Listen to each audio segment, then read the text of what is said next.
Ok, aujourd'hui un podcast sur la typographie, un podcast humoristique sur la typographie, celui-là vous l'avez pas vu venir. Ça s'appelle l'océan des 100 typos et ça parle de typographie, de police d'écriture, de fonte, etc.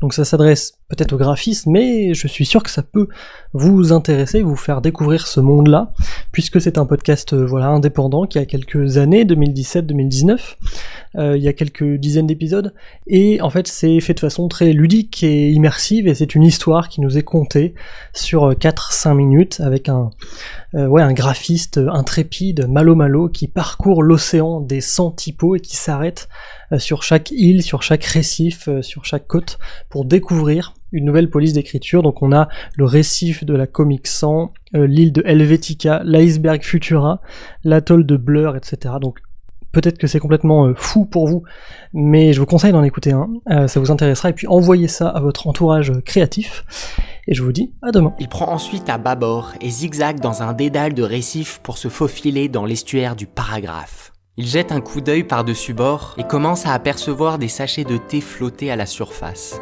Alors que l'eau prend doucement une couleur Pantone Earl Grey, il sait qu'il approche du but. Il empoigne alors sa longue vue à œil typographique et reconnaît l'Union Jack justifié en drapeau. Son équipage pousse alors un grand cri de joie. Ils viennent d'amarrer sur la So British Hill Times.